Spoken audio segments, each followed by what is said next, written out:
2026-27 academic year కి admissions ని ఆహ్వానిస్తుంది పల్లవి engineering college. నాక్ ఏ గ్రేడ్ గుర్తింపు, అత్యాధునిక మౌలిక సదుపాయాలు, 91% పైగా ప్లేస్మెంట్ సక్సెస్ రేట్ తో టాప్ ఎంఎన్సీ కంపెనీలో ఉద్యోగ అవకాశం. అడ్మిషన్ల కోసం 9247528134, 9247528135 నంబర్స్ ని ఈ రోజే సంప్రదించండి.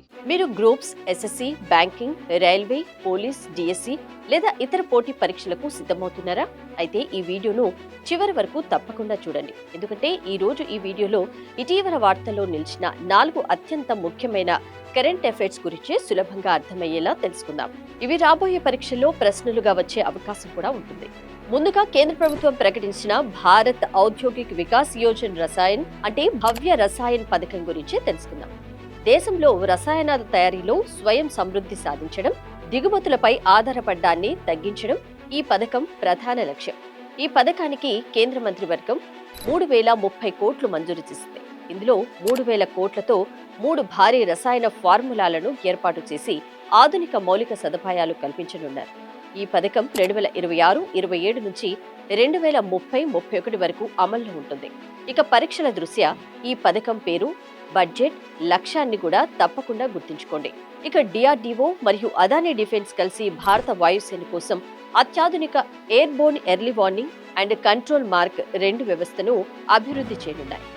ఈ ప్రాజెక్టులో 6 ఎయిర్బస్ A321 విమానాలను ప్రత్యేక మిషన్ సిస్టంతో సన్నద్ధం చేసి గగనతలం నుంచే శత్రువుల కదలికను గుర్తించే సామర్థ్యాన్ని పెంచనున్నారు.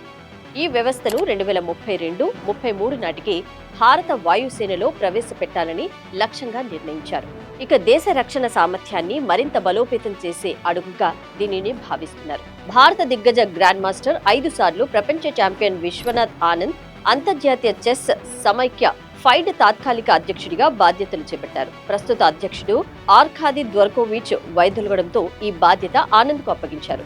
ప్రపంచ చెస్ పరిపాలనలో భారతీయుడికి లభించిన ఈ అవకాశం దేశానికి గర్వకారణమైన విషయం. ఇప్పుడు అంతర్జాతీయ రాజకీయాల గురించి ఒక ముఖ్యమైన వార్త. బంగ్లాదేశ్ అధ్యక్షుడు మహమ్మద్ షాబుద్దీన్ అనారోగ్య కారణాలతో తన పదవికి రాజీనామా చేశారు.